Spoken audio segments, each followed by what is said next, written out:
Hi, I'm Tyler, and this is the Fox Valley Film Critics. In this episode, we're going to be talking about John Ford's classic, The Grapes of Wrath, as well as the newest January action movie, The Commuter. Stay tuned.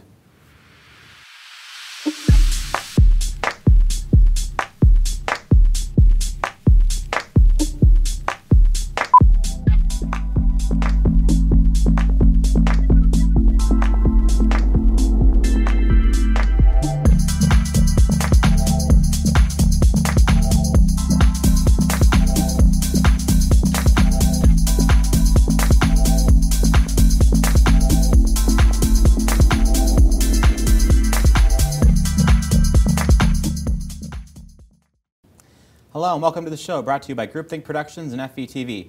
Joining us today is Her Highness herself, Stephanie Knorr, a friend of mine. Hello. How's it going? Tell us a little about your experience working in film.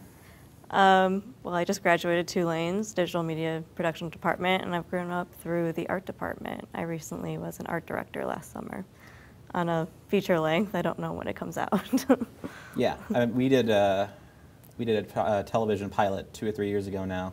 Yeah, that I still have not seen, but I don't think I'm on. I don't know, but it was. It's on IMDb. I don't think it ever came out. It's a television pilot. They're hard to pitch. But yeah. So kind of starting out with this, I'm calling this week Plight of the Working Class Week.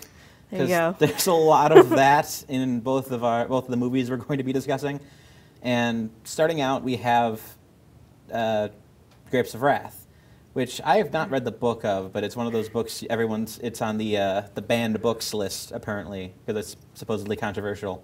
But really, yeah, but it's the epic story of people having to kind of try to find work during the Great Depression, and I'd seen it, the first half of it, but like once before when I was on a John Ford kick. And had you seen it before? I had not seen it before, and I did not read the book either. Okay, like I never know, like, because when you're in film school, they always show you all like lots of classic movies, and John Ford is one of those directors you kind of that's worth knowing about. Yeah, we did The Searchers for our John Ford film. That's perfectly acceptable. We did that on this show last summer, so. Okay. Yeah. But this was one of his late 30s films, and this was kind of, I guess, the height of his. I wouldn't say the height of his career, because he had a 50-plus year career going from the 1910s to like the 1960s. But this was kind of like the peak in the late 30s when he was doing kind of his best work, like Stagecoach and How Green and I forget the name of the title. How Green Is Our Valley, I think. But this was kind of the height of it. And like, what was your experience watching it for the first time? My immediate experience was, oh no. I was like, I'm gonna have to sit through like the most depressing film ever. But I had seen The Commuter before I saw Grapes of Wrath.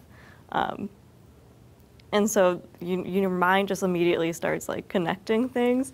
And so now I'm like, there's a weird connection in The Commuter, but yeah, you like work for like the relevance of it, which makes it a little more interesting. That was an accident.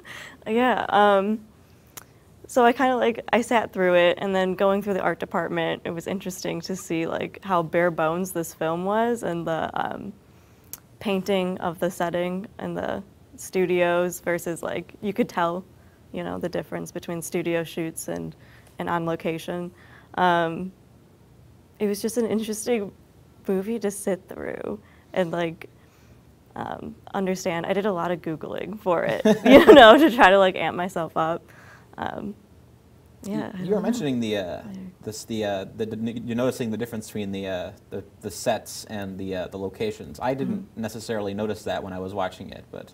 Really? Okay. It's kind of like been an obsession of mine since watching The Wizard of Oz, you know? Okay. Because it's like so obvious in The Wizard of Oz.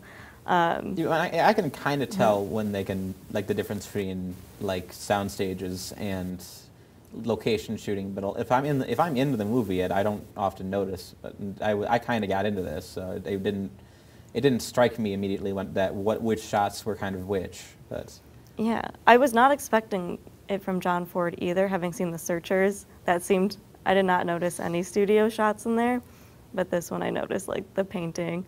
I was just reading the westerns and war films of John Ford this fall, and as kind of my long form book of the I read a lot of long books, but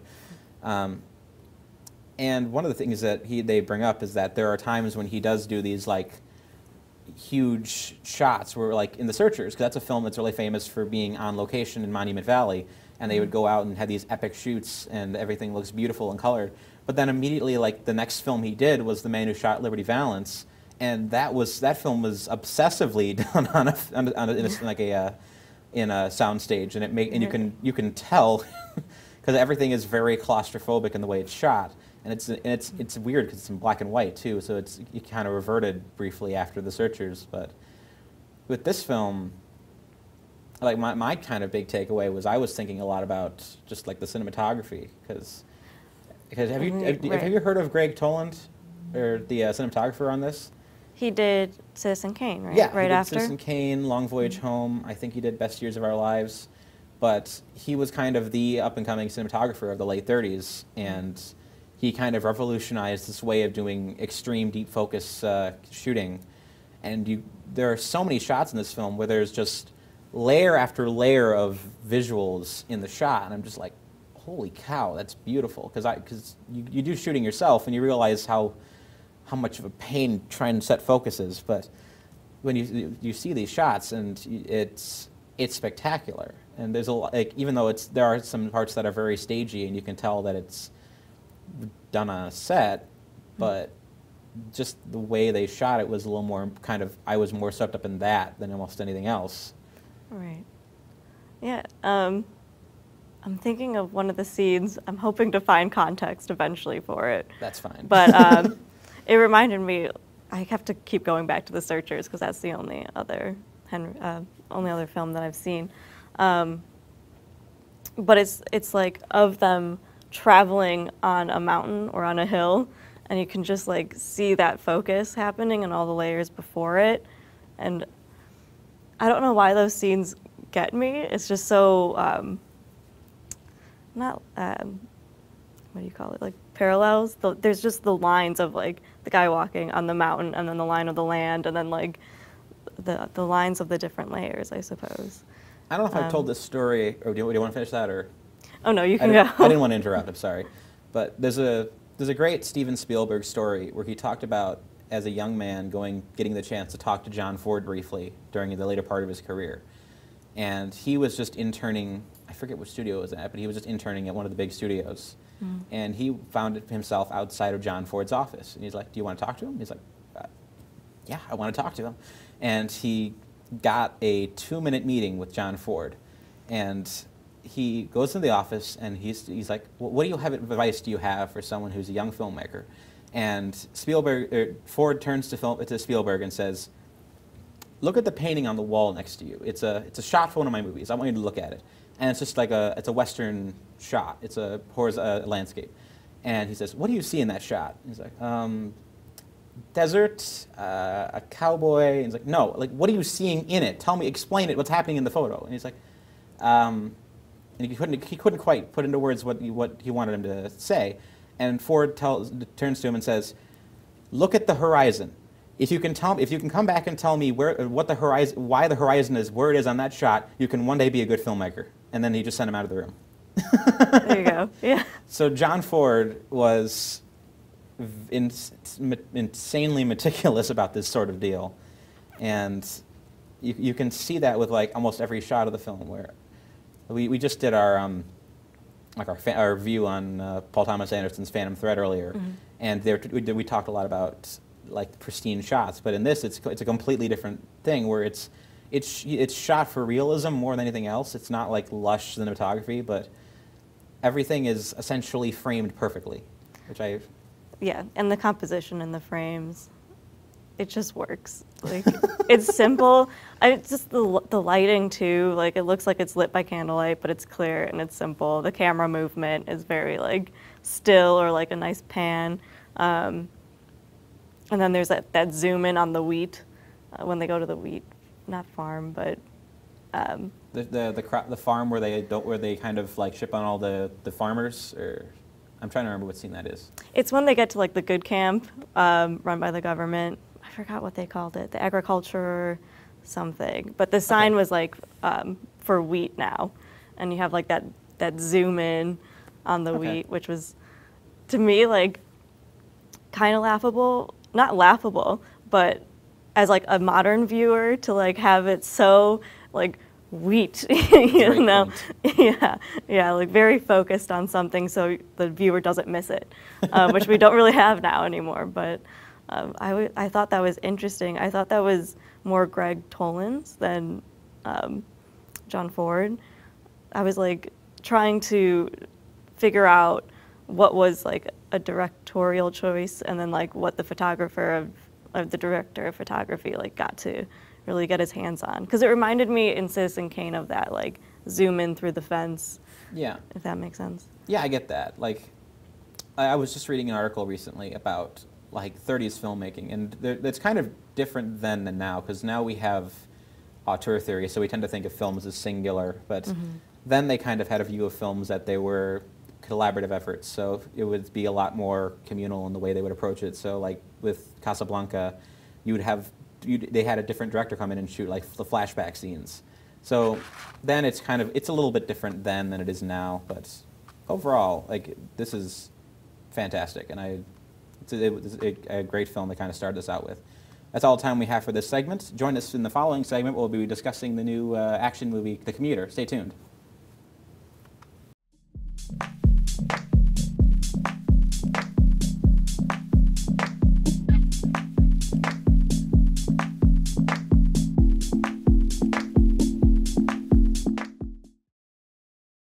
Does this help at all? Anything helps, ma'am. Just try to get some sleep now. I can't sleep. Yeah, me neither.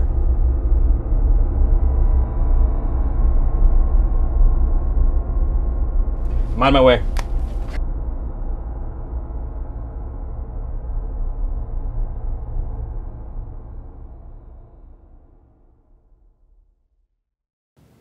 Hello, welcome back. Now we're going into the, I should say, from the sublime to the ridiculous, The Commuter by Jamie Colette Serra.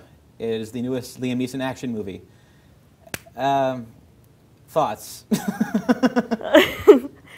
Excessive. That's a good word for it. Yeah, it's the next, Neeson movie, January Liam Neeson movie. I don't know. The whole time I was watching it, I felt bad. I felt bad for Liam Neeson. I was like, this old man is getting his, like, can I swear? Keep it minimal. Butt kicked, like, the whole time.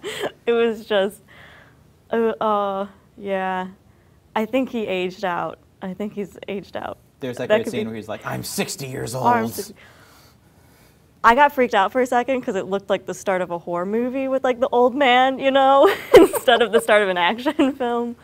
Yeah, it was something to watch. It's hard to say, like, hard to believe for an action film like that, but, like, even still, it was, like, hard to believe. Just the fight scenes they looked animated. They didn't even look real. It like, was really real stagey. people.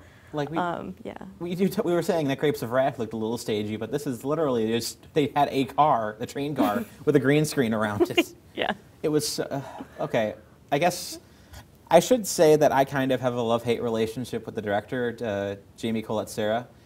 I've always liked him because he's this kind of modern B-movie kind of style director where he does a lot of the Liam Neeson movies, and they're always consistently watchable the first time you watch it, because they're always kind of based around this basic mystery setup. So we set up Liam Neeson as a character. He's usually this average Joe sort of guy, and he's usually likable enough, and he has problems. Like they did this with Unknown, they did this with Nonstop, they did this with Run All Night, and now they did it with The Commuter. But I think this might be the worst of that kind of lot of films. But I don't know. I just kind of like them because they're a step up from the normal Liam Neeson fare of like Taken 3. Yeah. Which is sad because like he's done really good movies like Taken and Walk the Dark Street, or not Walk the Dark Streets is a completely different thing. Walk Among the Tombstones and Schindler's List, which is completely different. But he's a great actor. I don't know why at 65, right, he's still relying on like these purely like action-based films. But this film wasn't purely action-based. It was, I had to look up the director because I wasn't quite familiar, and I wanted to understand like what it was that I was catching but not fully appreciating. And what I had read was like he's influenced by Hitchcock, and so you see some of that, like some of that North by Northwest kind of like a man in a predicament. He has no idea what's going on. I was thinking that during the movie. I'm like, this guy thinks he's Hitchcock. I'm like, but he's not. That's exactly what happens. It's like you're like, there's like a hint at something, but like I don't appreciate it, but it's interesting. I kind of like the idea of doing like a small scale thriller in a contained space on a train. It was like, well, we have an actor who's really good at acting, and he has a good screen presence. So let's do a contained thriller where it's set in this one location, and he has a limited amount of time to solve a mystery. And the weirdest thing for me, more than anything else, is that the movie seems to be setting up something that never actually pays off. Like, we were talking earlier about it's working class week, and it sets up this idea that he's out of work, and there's a specific reason that they're going after him on the train, like the people that are calling him.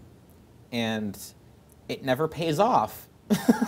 No, it's he was once a cop. Let's make him a cop again at 60. Well, they imply that the reason, like, I don't want to spoil it because it's almost worth watching. It's almost worth watching just for as like just an afternoon action movie, but right. But they set up that there might be some sort of like corporate skullduggery going on in the background, and that takes a heel turn and goes away entirely by the end. I'm like, what? This is not how you screenwrite. No. It was just like, yeah, here's some controversy, here's why this is set up, but also not important to any of the film. Like, the payoff to that subplot is that he flips off a Goldman Sachs guy. You know, it's cathartic. That's the full payoff of the subplot. The film should have just like ended there. I'm like, oh my gosh! But there's a moment where, if you've seen the trailer, this isn't a spoiler, but there's a moment in the movie goes off the rails in several forms, which is, I'm sorry I had to make that pun because it's true. Where it starts out as like a relatively simple movie about a guy on a train. And then it suddenly just turns into action schlock, and and then I'm at a loss for words. But yeah, and I know there's a suspension of like disbelief that you have to suspension of belief. That's a mutual contract. Yeah, and the fact that like when that train does that, if I'm going to believe that it does it, the other part of the train needs not like smash into it and everything else. The people need like to somehow stay connected to the train and not just flashing around, flying around. Like it was, yeah. I mean, that could have worked. Like, I just watched a Canon action movie a couple months ago called A Runaway Train.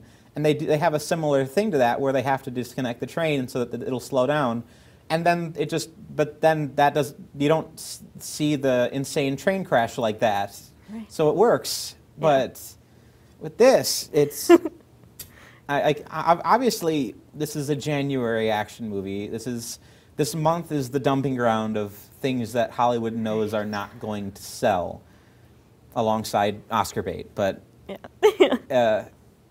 It's such a huge shock that this is the first film I'm seeing this year, like the first original film. But it was a rough one. I tried to get interested in the mystery of it, like who is it, and it does have like a nice. I don't know what to like. I don't want to spoil it. It does have like a nice like. It's got the J.J. Abrams mystery box thing going. Where that's the only thing that's selling the movie. Yeah. And I will say this though, I kind of liked it. Guilty pleasure all the way. Like it was still great. I love Vera Farmiga. Like she doesn't have like a huge role in it, but who was that? She's the woman who sets it all up. She's also in like Oh, Bates Motel and things like that. Okay. Yeah. Interesting. Yeah. She's a great actress. Okay. I haven't seen Bates Motel yet, but I've heard very good things. But Oh, yeah. They also tried to like sell her mid-30s in this, which was, you know, disbelief. not quite accurate, but No, yeah. I like that they actively you could tell they wrote this role specifically for Liam Neeson, which is because they address the fact that he has this broken Irish accent and that's never gone away. He's like, I immigrated from Ireland as a young man. It works though. Oh, There's the yeah. Irish middle class, the blue collar. Yeah, and they even bring up the fact that he's 60 and he's too old for this crap. But I wanted that to be said this whole time. I was waiting for it. I was like crossing my fingers, and it was never done. He was not too old to, you know, hit some young FBI guy. Like somehow he was more qualified as like an ex-cop, old man to do it. But yeah, that's always a weird thing in these movies. Is like look, I love Charles Bronson movies, and when you watch the later Death Wish movies, he's like in his 70s, and he's still more threatening than any other human being alive. But yeah, I was thinking about that, like of other action stars who like I would believe, like Sylvester Stallone. I don't know why. Like for me, maybe forever, I would just believe it. I don't know why Liam Neeson like missed that this time for me. I think that he's got that Tom Cruise older refusal to admit that he's aging thing going on, where he's like, he's going to keep going and as long as he can and keep pretending like it's not a big deal. Yeah, maybe it was missing like. It's kind of an artifact nowadays. Parts of that. I love watching the Marvel movies, but if you like look at the age of every single actor in those movies, it's like almost all of them are in their late 50s. They're like Robert Downey Jr. is old. But he gets put in a metal suit. Well, yeah, exactly. He's protected. But yeah, and that makes sense. But it's just kind of an artifact nowadays that like all of the big action stars are kind of in their older years nowadays. Yeah. Like some people, they do it kind of gracefully. Like Schwarzenegger's doing a decent job, kind of finding roles for him that are in his older age, and Stallone's doing all right. There's a lot of people that are doing all right with this and aging gracefully. Like even like Eastwood did a really good job, kind of aging into his roles. Oh yeah, with Gran Torino, he did a good Yeah, job. and Unforgiven and stuff like that. He matured through it. Yeah. Neeson is not. No, he wants to keep it and he wants to ignore it. But now I'm getting kind of bad. Like I'm feeling bad. I feel like sorry, Liam Neeson. We say this out of incredible love for Liam Neeson. The ageism on this set. Please just act. We'll all go to your movies, but that's all the time for this segment. Take from that what you will as a recommendation, and we'll come back for the next segment for Stephanie's movie recommendation. Stay tuned.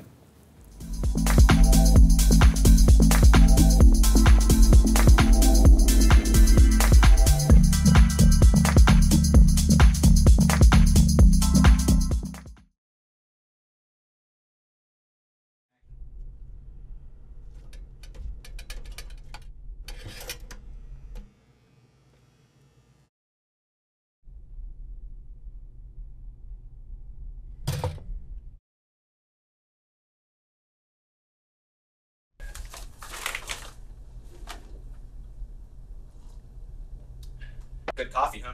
Oh my God! What are you doing in my apartment? Hello, welcome to the final segment. Now we're going to hand things over for the movie recommendation of the week. My movie recommendation is unsurprisingly Lady Bird. The best rated film in Rotten Tomatoes history. Shocking.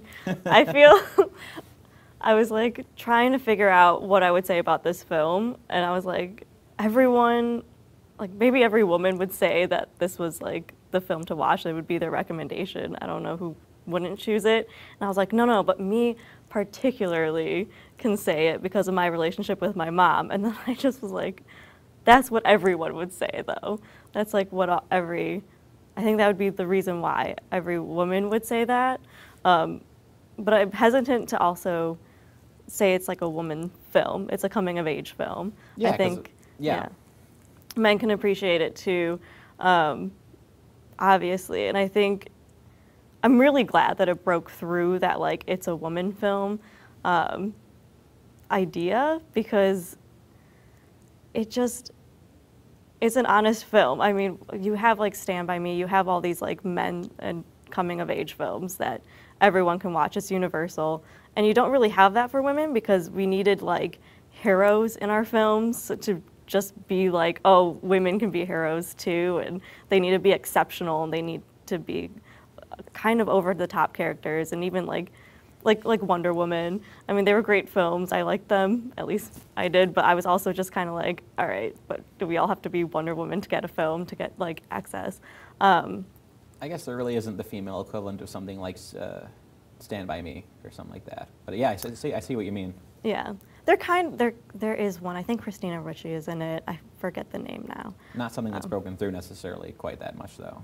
Right, like it's hard to find a film that like a young woman can relate to that's not like trying to relate to a male character. And there's always like those father-son relationship films, and it was nice to have like this mother-daughter relationship film that was just so true, and it's like I hate saying like a realistic film, but it is like it's very much set in realism, and you should see it with your mom because then you could laugh. My mom and I are both very stubborn and very alike, and so are the two characters. And there's like a scene where they go into a dressing room and they're buying like a prom dress, and they go shopping a few times in it. And it's interesting to see how like the dialogue changes from something simple to like something like buying the dress to something hard hitting about the relationship. She says like, the daughter says, do you like me? And the mom goes like, of course I love you. She goes, but do you like me? And that just like made me remember my mom always talking to me about like, I love you, but I don't have to like you. And that like is an insecurity between like, you know, mother-daughter relationships, especially with like women that are stubborn like that. And it's like a slow film, but wonderfully so. Like it's like a breath of fresh air where you can just like enjoy that relationship without it having to be like explosions and sexualizations and like, you know, mini skirts flapping around. It's pretty great. Lest we forget that this even makes an appearance in the opening scene of the film. Yes. Oh my God, I did it. This is a day of blowing minds, but that's all the time we have for this show. You can follow me on Twitter at @AntisocialCriti. That's critic without the C at the end. You can find written reviews from me at Geeks Under Grace and the antisocialcritic.tumblr.com. And you can find past recordings of the show at the Group Think Productions YouTube page. Thank you so much for coming on. Thank you. That's all the time we have. Have a good week.